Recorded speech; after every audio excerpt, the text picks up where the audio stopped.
Hello guys, magandang tanghali po sa inyong lahat. Ito po yung part 3 ko. Tingnan nyo yung ginagawa ko guys.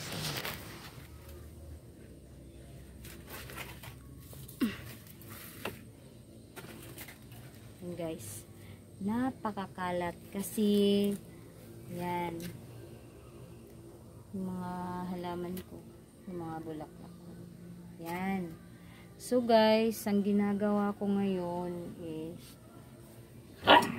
kumbaga yung mga halaman ko is matanda na ba. So ang ginagawa ko, pinutol ko sila at saka tinanim ulit. Yun. Saka yung iba naman hindi maganda yung tubo. So ang ginagawa ko is pinapalitan ko yung bagong lupa. Sana naman ang ganda na yung tubo. Tingnan yung ano ko. Then guys, yung iba dyan, bago na guys, pinalitan ko na yung lupa.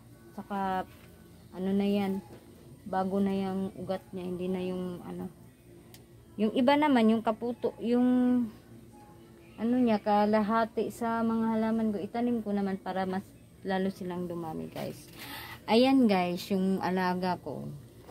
Pag nandito ako sa bahay guys, palagi silang nakabuntot sa akin. Kung saan naman ako magpunta, doon sila.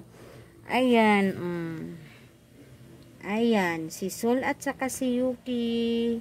Yan guys. At saka ito naman yung aso ko si Snow. Snow! Snow! Yan.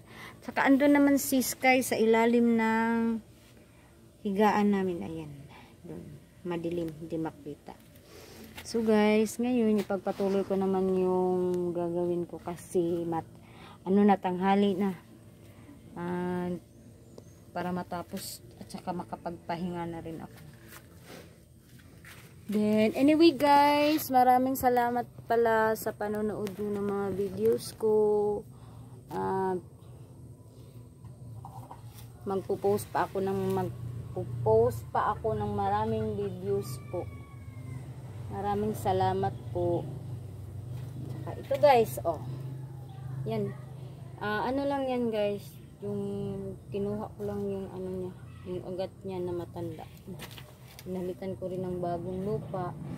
Sa pag-isipan ko muna kung saan ko talaga to ilalagay. Ayan guys, yung mama pony namin. Yung napakalambing kong alaga na si Pony. Mama Pony. Ayan, natutulog siya. Ganyan yan siya lagi guys. Lalo na pag andito ako sa bahay. Buntot ng buntot silang lahat sa akin guys. Kung saan naman ako magpunta, andun sila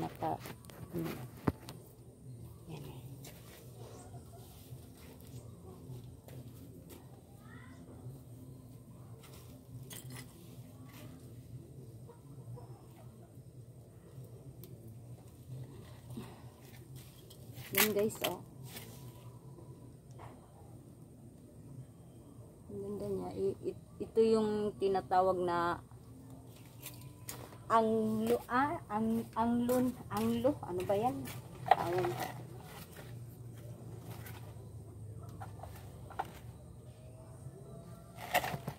Mama Pony, na-disturbo ikaw sa tulog?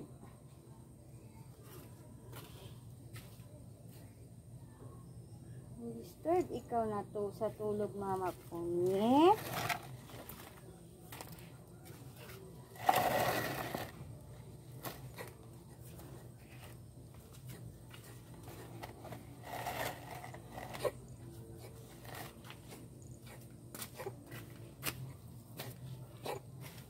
At saka guys, ito talaga yung hobby ko guys, yung magtanim. Kahit ano guys, yung mga halaman, mga bulaklak, yung gulay, ano yung gulay kasi guys, kasi ngayon ang mahal na ng mga bilihin guys. Kahapon pumunta ako ng palengke guys. Alam niyo ba guys kung magkano yung kilo sa apsal guys? Kasi bumili ako ng 1 piraso lang guys. Sinabi yung tindera, ma'am, 35 pesos po. Isang peraso, imagine, isang perasong atchal, 35 pesos. Pero guys, last year, marami akong tanim dito.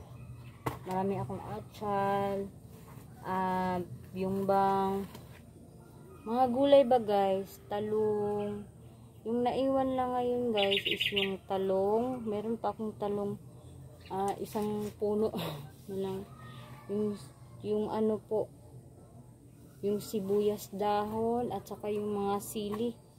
Kulikot guys, ba yun? Ano ba yung sa Tagalog yung siling kulikot? Siling haba, yun pala guys. Then, may mga ano ako dito, yung mga, ano ba yung sa Tagalog, yung talbos ng kamuti guys. May ano naman ako, yung alugbati, meron pa. May lemongrass ako dito guys. Kahit pa paano, kung kailangan ko ng mga ganyan, hindi na ako kailangan bumili.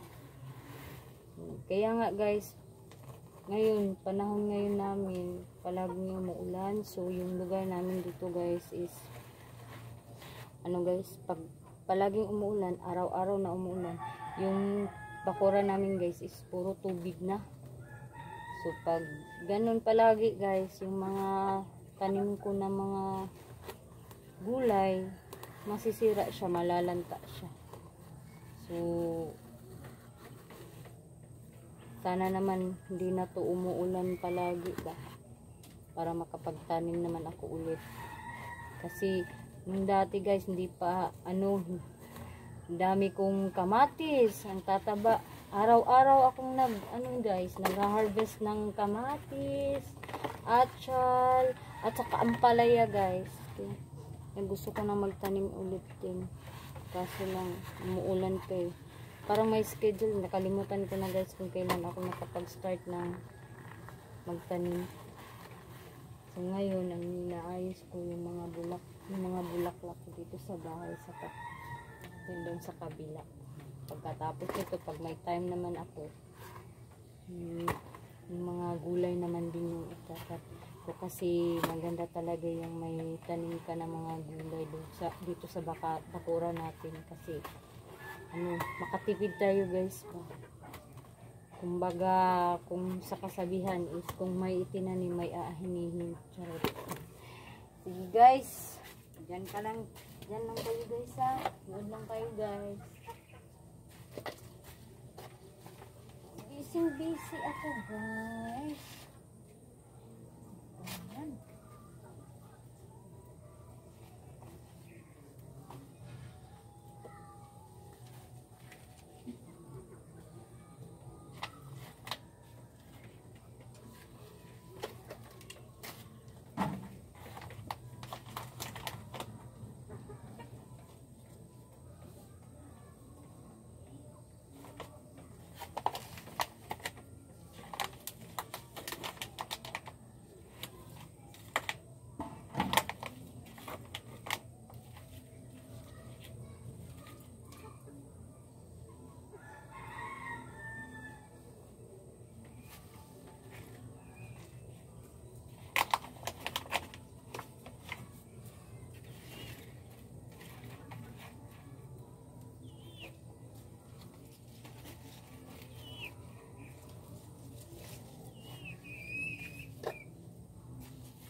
So guys, hindi maganda yung tubo niya guys. Matagal na to, mga ilang months na po.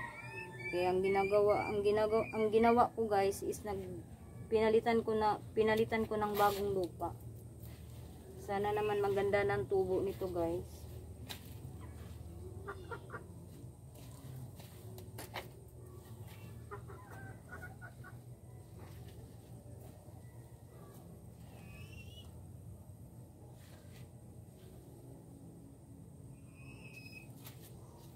Tingnan nyo guys yung ano ko. Napakataba niya guys. Ayan. Ganda ng tubo niya guys. Ayan guys oh. Pag nakita ko yung mga ano ko, mga bulaklak ko guys na maganda yung tubo, masaya na ako guys.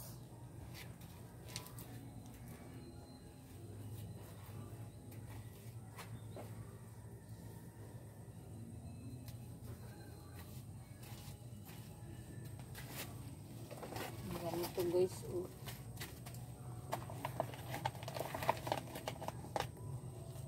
Hindi maganda yung tubo.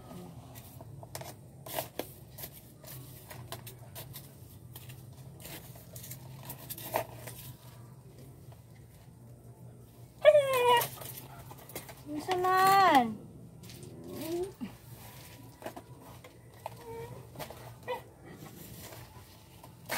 Hindi niya gusto yung lupa.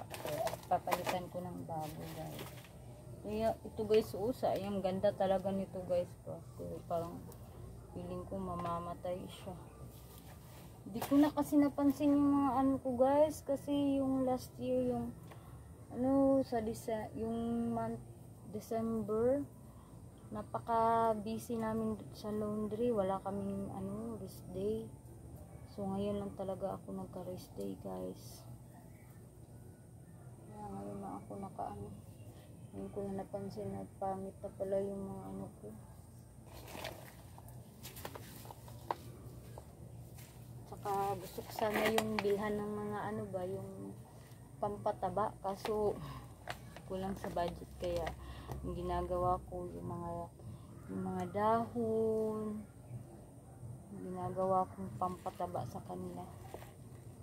Yun na lang muna kasi wala pa akong budget pambili ng fertilizer guys.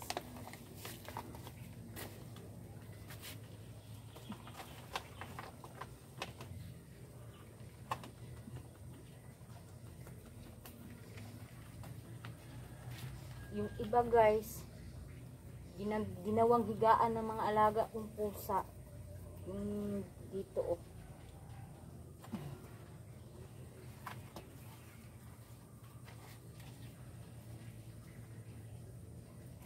Ginawang higaan.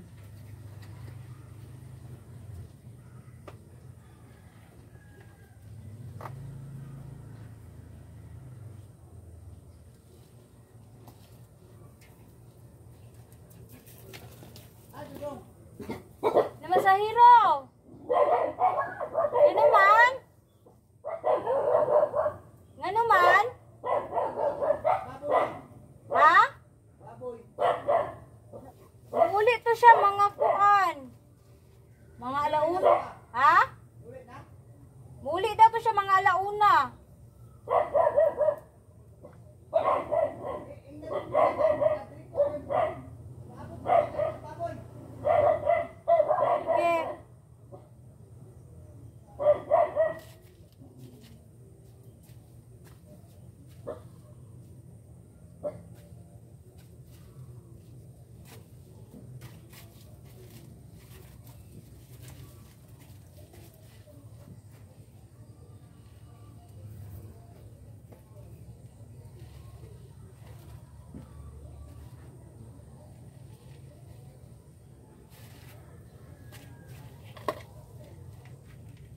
Ito guys, so anthurium daw ang tawag nito guys.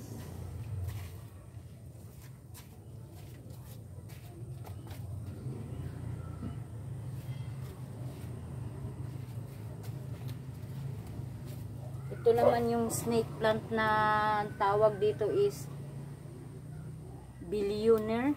Ano ba yun? Tawag mo. Pampayaman daw, pampaswerte daw guys. Hindi naman ako yumaman.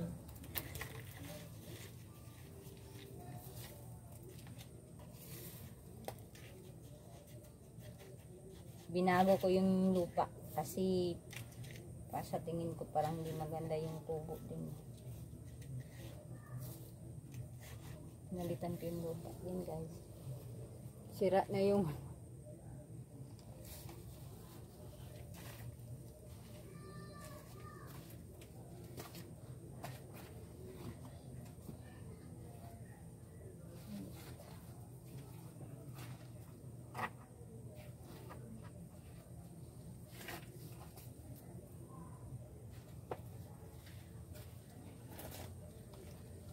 guys, oh. Payat. Katulad ko payat. Charot. Hindi maganda din yung tubo. Kaya papalitan ko ng bagong lupa.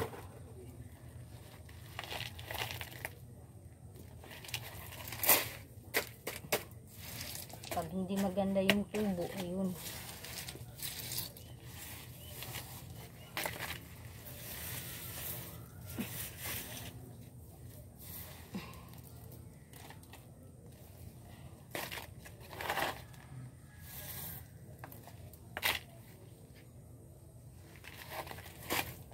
Ito talaga yung hilig ko, guys.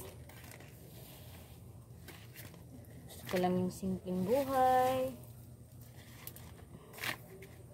Na maraming halaman sa bakuran.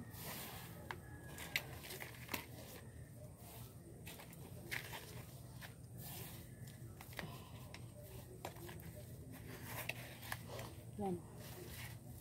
Ano na siya.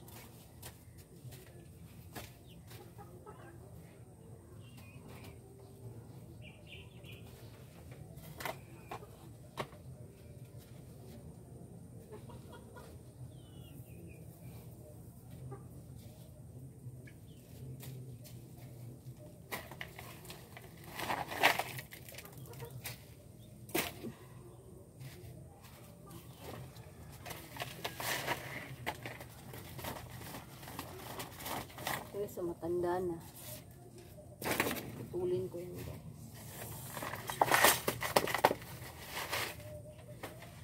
So guys, ang haba niya, pero ano siya, payat siya. So hindi na ano niya, guys. Ang gawin ko nito, guys, is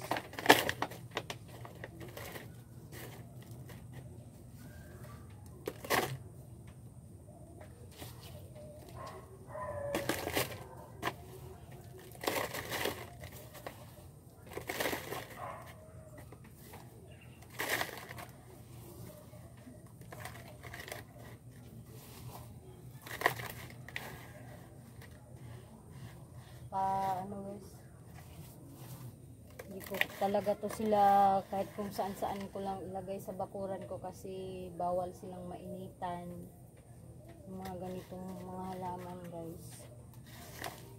Yan sa ano lang, guys, yung sa mga kumbaga malamig na lugar, yung hindi sila maiinitan, guys.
Medyo maluwag-luwag na yung ano.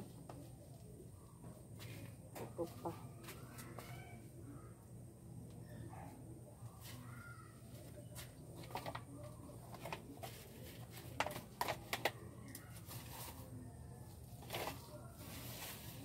Sa tingin ko, guys, yung mga dahon ng mga halaman ko, guys, is maraming butas, meaning may ano yan, insekto, guys.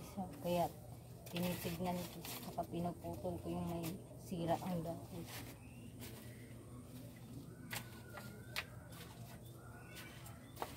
Kahit sayang, puputulin ko talaga, guys, kasi doon na nakaano, guys,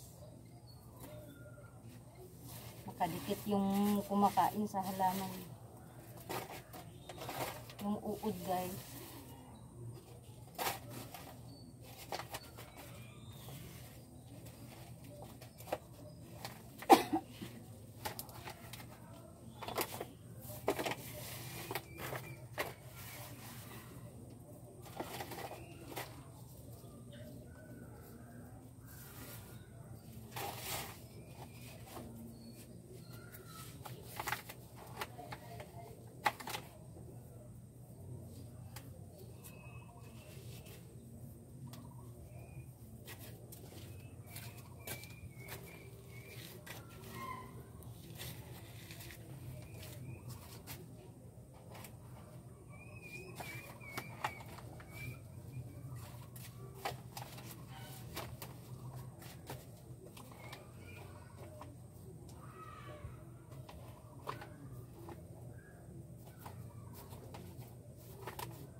na ako.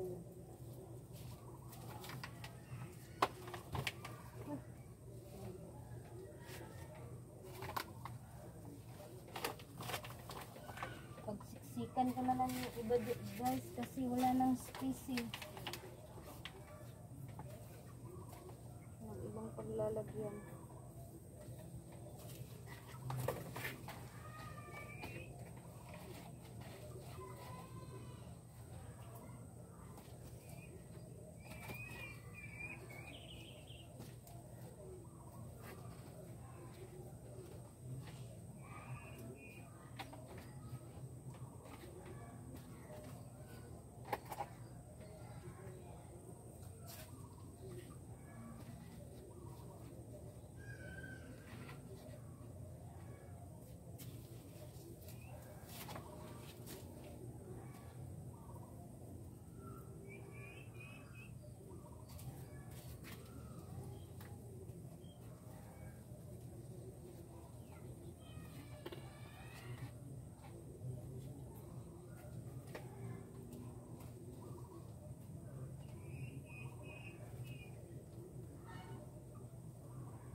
Sana mapagkasya to lahat.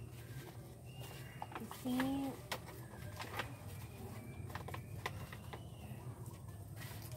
plano ko is ilagay ako ng kahit kunting space dyan na yung ano niya, yung parang net para maulan na naman sila.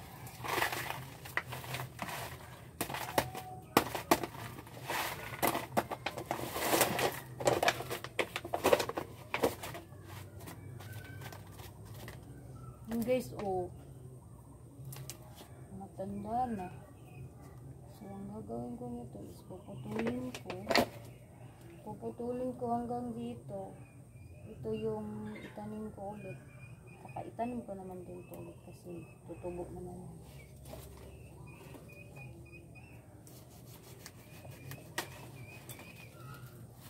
Yan, ito na guys.